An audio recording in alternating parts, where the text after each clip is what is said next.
स्वागत है जम्मू सगा संगवारी मन के दिल्ली एस एकेडमी रायपुर के यूट्यूब चैनल पे। जैसा कि आप सुन चुके होंगे 10 मार्च 2026 को राज्य मंत्रिपरिषद का एक महत्वपूर्ण बैठक हुआ है।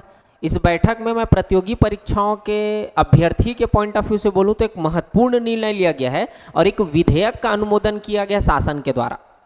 जैसा कि इसके बारे में थोड़ी बहुत हम जानकारी देखें, फिर इसमें हम वृहद और पूरे विस्तार से बात करेंगे। अगर बात किया जाए तो एक विधेयक लाया जा रहा है राज्य सरकार के द्वारा, छत्तीसगढ़ कर्मचारी चयन मंडल विधेयक इसको नाम दिया गया है 2026 के नाम से। आप जानते होंगे अभी हमारे यहाँ बजट सेशन जो है वो चल रहा है, इसी सेशन में संभवतः ये विधेयक पास हो भी सके।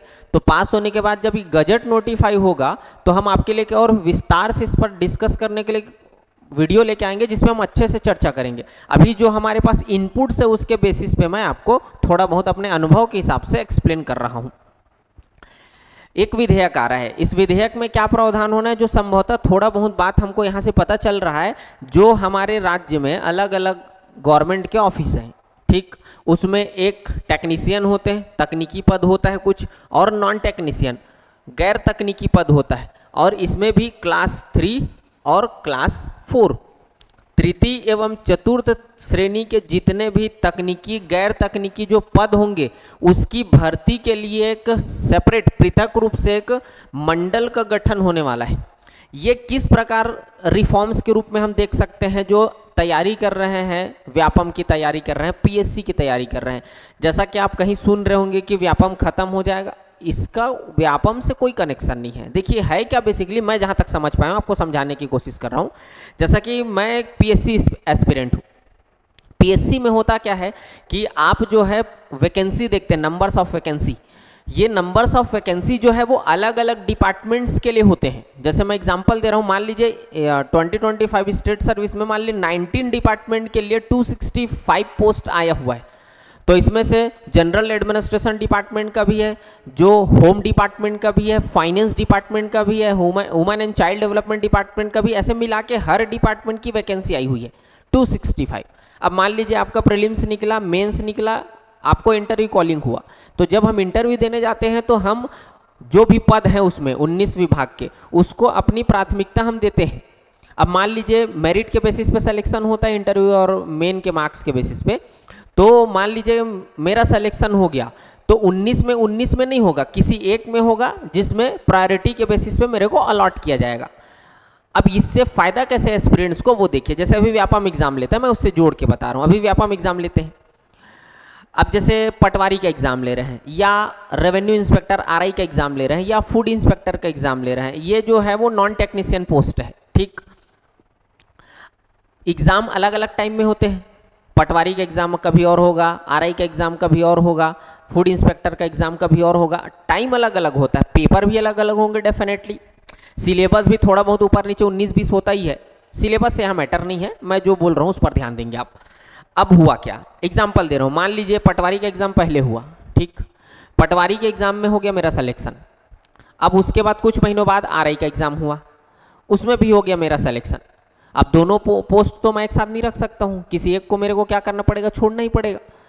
अब आरआई और पटवारी में ग्रेड का अंतर है तो मैं आरआई रखूंगा, पटवारी का पोस्ट क्या हो जाएगा, वैकेंट हो जाएगा। फिर गवर्नमेंट के पास अब एक और भर्ती और नियुक्ति और जो रिटायरमेंट है, एक तो एक प्रक्रिया है प्रशासन शासन में, मैं उस पर अभी बात नहीं कर रहा हूँ, उतना डिटेल में बात नहीं कर रहा हूँ। मैं आपको सामान्य शब्दों में समझाना चाह रहा हूँ कि ये हमारे लिए बेहतर कैसे है। जैसे आप सुने होंगे पीएससी के बारे में, वैसे उससे जोड़ के आप देख सकते हैं। अब मान लीजिए एग्जांपल दे रहा हूँ, अलग अलग डिपार्टमेंट्स हैं, गवर्नमेंट के ऑफिस है। अब उसमें साल भर में गवर्नमेंट ने इस मंडल के माध्यम से तय किया कि हम इस साल जो है 1000 पोस्ट पर भर्ती करने वाले हैं। अब उसमें आरआई के कुछ पोस्ट होंगे, पटवारी के कुछ पोस्ट होंगे, फूड इंस्पेक्टर के कुछ पोस्ट होंगे, ऐसे जो क्लास 4 और 3 के श्रेणी के जितने भी वैकेंसीज है उसमें बता दिया गया है। अब मान लीजिए मैं एग्जाम दिया, पेपर एक ही होगा जैसे पीएससी का होता है, समझ सकते हैं। अब इस पेपर के बाद सीधा मेरिट बनेगा। अब मेरिट बनेगा तो मैं फॉर्म भरते समय हो सके ऐसा इसमें प्रोविज़न लेके आ जाए कि फॉर्म भरते समय आपको प्रायोरिटी डिसाइड करनी है। अब मैंने प्राथमिकता दिया है किसको, फूड इंस्पेक्टर को। तो जितना फूड इंस्पेक्टर के लिए पोस्ट अलॉट किया गया होगा उसमें अगर मेरी प्रायोरिटी में मैं फूड इंस्पेक्टर बनना चाह रहा हूँ तो बन जाऊँगा। अगर मैंने प्रायोरिटी फूड इंस्पेक्टर दिया है उसमें अगर मेरा सिलेक्शन नहीं हो रहा है तो कोई और अगला प्रायोरिटी होगा उसमें सिलेक्शन हो जाए। अब इससे एडवांटेज क्या है ये समझिए। मान लीजिए मैं सेलेक्ट हुआ तो साल भर में मैं कोई अलग अलग एग्जाम देता था, सब में सेलेक्ट होकर एक को रखता था बाकी छोड़ देता था। यहाँ पर क्या है, हर प्रतिभागी को कम से कम ये आश्वस्त होना पड़ जाएगा कि उसको कुछ तो मिलने वाला है। जैसे स्टेट सर्विस का कोई एस्पिरेंट्स तैयारी करता है और उनका रिटर्न अच्छा गया, इंटरव्यू अच्छा गया, तो वो आश्वस्त होते हैं अपने रैंक के बेसिस पे कि कुछ ना कुछ तो मिल जाएगा। डिप्टी कलेक्टर ना मिलेगा तो जो लास्ट में इसमें क्लास 3 में जो भी पोस्ट होते हैं वो तो मिल जाएगा, एटलीस्ट आश्वस्त होते हैं। नायब तहसीलदार मिल जाए, ईएसआई मिल जाए, एक्साइज सब इंस्पेक्टर मिल जाए या सासो मिल जाए, वो आश्वस्त है। यहाँ पर यही होने वाला है बेसिकली। अगर कोई व्यापम जिसको आप बोल सकते हैं आज के डेट में किसी भी एग्जाम की तैयारी कर रहे हैं और अगर उनका पेपर अच्छा गया हुआ है और प्राथमिकताएं वो तय की है तो उसके बेसिस पे वो आश्वस्त हो सकता है कि कुछ ना कुछ तो पोस्ट मिलेगा। जैसे एग्जांपल दे रहा हूं, पटवारी का इंडिविजुअल पेपर हुआ, 50 पोस्ट आया हुआ है तो उसमें टॉप 50 के ही सिलेक्शन होने वाले, मतलब कैटेगरी वाइज बटा होगा जो भी है, मतलब जो आएगा उस 50 में उसी का ही सिलेक्शन होना है, बाकी लोग का होने वाला नहीं है। अब इसमें एक साथ पेपर होगा तो क्या होगा, जो पटवारी के 50 पोस्ट है उसमें जिनकी प्राथमिकता के अनुसार से वो पटवारी बन सकते हो तो पटवारी बनेंगे, इन कैनवस से और कोई दूसरा व्यक्ति दूसरा चीज बन सकता है। मतलब यहाँ हमारे पास एक अच्छा अपॉर्चुनिटी होगा कि अगर इस बिल में प्रोविजन ये कर दिया गया कि इस मंडल के माध्यम से एनुअल 2 टाइम एग्जाम होगा।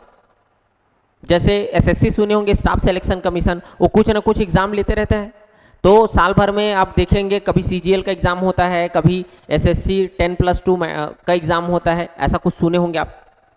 अगर चलिए मान लीजिए साल में एक ही बार भी एग्जाम लेगा तो जो एस्पिरेंट्स है वो आश्वस्त हो जाएगा, मतलब वो सिक्योर हो जाएगा कि वो व्यापम की तैयारी कर रहे हैं तो बाहर जाने वाला नहीं है।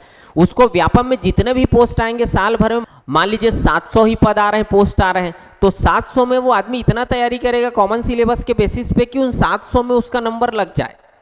ऐसे में क्या होता है, अलग अलग एग्जाम होता है तो उसके लिए प्रॉपर तैयारी करने के लिए तो आप जानते हैं हमारे यहाँ टाइम नहीं मिलता है, और सबसे बड़ा एडवांटेज ये हो जाएगा कि हमको पता रहेगा कि एग्जाम कब हो सकता है, उसके बेसिस पे हम तैयारी कर सकते हैं। और लगभग 8, 9, 10 महीना तो व्यापम की तैयारी के लिए आपको चाहिए। पैटर्न आप देखिए आज का, आप मिनिमम टाइम में नहीं कर सकते। कोई भी व्यक्ति जो है वो तैयारी किसी और का कर रहा है और व्यापम निकाल दिया जरूरी नहीं है, क्योंकि हर एग्जाम के लिए आपको फोकस होना जरूरी है। जो सेलेक्टेड एस्पिरेंट्स है वो अच्छे से समझते होंगे इस बात को कि किसी भी एग्जाम को निकालने के लिए प्रॉपर फोकस जरूरी है।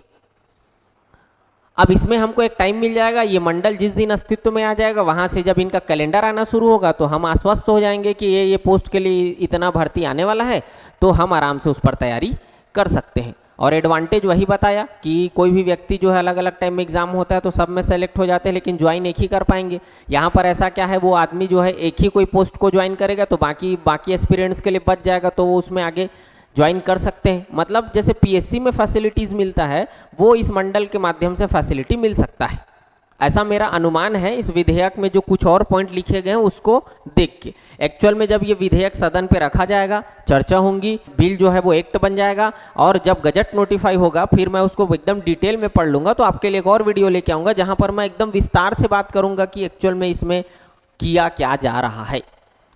अब तक जो हमको यहाँ से इनपुट मिल रहा है वो यही है, और एक एस्पिरेंट के लिए बहुत बड़ा अच्छा खबर बोल सकता हूँ मेरे दृष्टिकोण से है। अब नज़रिया 2 है, देखने का जो नज़रिया है वो 2 है। मैं अपने अनुभव के हिसाब से बोल रहा हूँ कि जो रिफॉर्म्स होने शुरू हैं व्यापम में, क्योंकि हम 2013 से एस्पिरेंट्स रहे, हम जानते हैं व्यापम उस समय कैसे एग्ज़ाम लेता था, आज कैसे एग्ज़ाम ले रहा है। बढ़िया प्रॉपर आपका कैलेंडर डिसाइड है, उसमें एग्ज़ाम टेंटेटिव डेट डिसाइड है, बढ़िया से आपको पता चल जा रहा है कि कौन से एग्ज़ाम की तैयारी करना है। पहले तो ये भी नहीं होता था, कुछ भी रैंडमली कुछ भी पोस्ट आ जाता था, एग्ज़ाम भी हो जाता था महीना 1.5 महीना में, तो आप प्रॉपर तैयारी भी नहीं कर पाएंगे। अब तो आपके पास एटलीस्ट ये है कि आप किसी एक चीज़ को टारगेट करेंगे, सिलेबस के हिसाब से प्रीवियस सिलेबस देख सकते हैं, उसके हिसाब से आप थोड़ा तैयारी कर भी सकते हैं। ये आ जाएगा तो बहुत बड़ी अपॉर्चुनिटी हो जाएगी। जो व्यापम की तैयारी करने वाले हमारे एस्पिरेंट्स हैं उनके लिए एक बहुत बड़ा एक पॉजिटिव खबर मेरे दृष्टिकोण से ये बन सकता है।